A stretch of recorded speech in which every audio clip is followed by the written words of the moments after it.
বিকাল 4টা বেজে গেছে, সকাল 7টায় তো ফোন নিয়ে বসেছিলাম, বেশিক্ষণ তো হয়নি। না, স্নানটা সেরে ফেলি, এসে আবার মোবাইল টিপবো। মাম্মাম চলে আসো, স্নান করব আমি। আমার মাথাটা ঘুরছে কেন? হ্যাঁ প্রিন্সেস চলো। ও মাই গড, ও মাই গড, Oh no!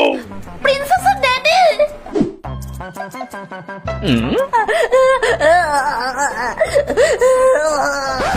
প্রিন্সেসের মম, একটু শান্ত হও।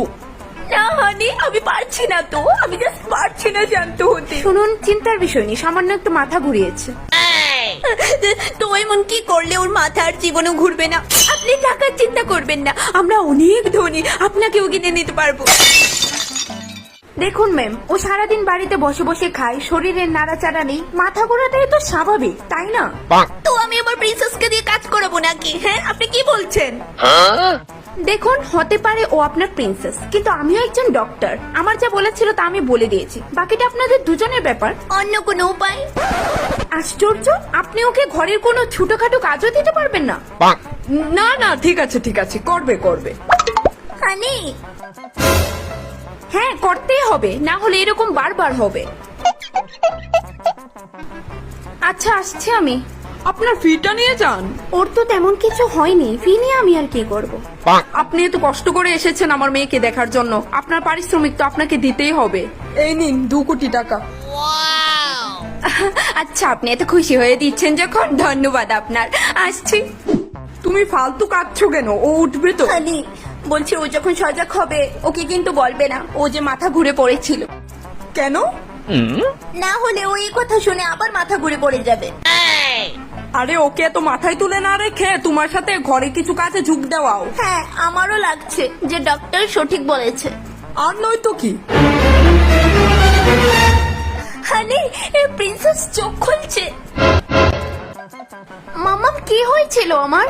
কিচ্ছু হয়নি প্রিন্সেস, তুমি জাস্ট একটু ঘুমিয়েছিলে। ও আচ্ছা, কিন্তু দুজনে আমাকে জড়ো হয়ে এভাবে দাঁড়িয়ে রয়েছে কেন? এমনি প্রিন্সেস। প্রিন্সেস, মাম্মাম তোমাকে একটা কথা বলবো, কিন্তু কিভাবে বলবো বুঝতে পারছি না। Oh no!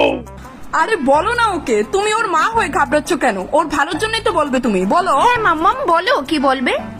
বলছি এখন থেকে তুমি নিজে নিজে ভাত খাবে, নিজে নিজে স্নান করবে, আর হাগার পর নিজে নিজে হচু দেবে। কেন মাম্মাম, এরকম করে কেন বলছো? আমি কি কিছু করেছি? তাছাড়া আমি তো নিজের হাতে ভাত খেতে পারি না মাম্মাম, আর না নিজের হাতে হোঁচট দিতে পারি।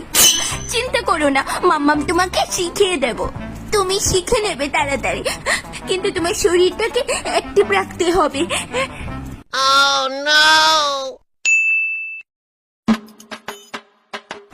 মা, বাসন দিয়ে ধোয়া লাইছে, আর ঘর মুছাও শেষ।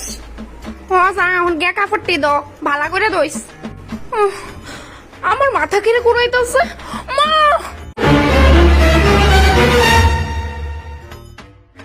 ইস, অনে আবার ডাক্তার আনার লাগবো। দেখেন, দেখা আমি যতটুকু বুঝছি তার ব্রেন টিউমারই হয়েছে। ও, ব্রেন টিউমার হয়েছে। আচ্ছা, এখন আর কি ওটি করাইতে হইব? কি? আচ্ছা, কত লাগবো এটা করাইতে? ওটি করাইতে বেশি লাগে না, ওই তো জাস্ট 150 টাকা লাগবো। 150 টাকা? ওই আচ্ছা, কি এতে এমন হইলো? দেখেন, অনবরত কাজ করার প্রেসার, তাও বিশ্রাম না কইরা। কি দেখুন আপনি, তাই তো সারাদিন বিশ্রামই করে, কাজ তো করেই না। না, দেখে তো মনে হইতাছে না, কিন্তু ওর শীঘ্রই ওটি করাইতে হইব, নইলে ও তাড়াতাড়ি মারা যাইব। Oh no! আচ্ছা, উনি দেখুন তাই কতদিন বাঁচবো। দেখেন, কাজের প্রেসার যদি ওর উপর বাড়তেই থাকে তাহলে ও যে কোনো মুহূর্তে মারা যেতে পারে। ওই তো শাসছে, তিতার না তারে কাজের চাপ, আপনি এখন আসতে পারেন। ঠিক আছে, আপনার 10 টাকা ফি হইছে। আরেকদিন যখন আইবেন তখন দিয়া দিব মনে, এক্ষুনি যান। উফ, কেমন লাগতেছে মা শরীরটা? ওই তো মাথাটা একটু ভারী ভারী লাগতেছে। এমনি হাত পা ঠিক আছে নি? ও, হাত পা তো ঠিক হয়, কিন্তু মাথাটা। তাহলে ওটানটা কি একটু ঝাড়ু দিলা? এত রোদ্রের মধ্যে মা বাড়িতে পারতেছি না, তারপর মুরগি করলে এটা রিফ্রেশ করে দিলাই, শেষ কাজ আজকে লিগা।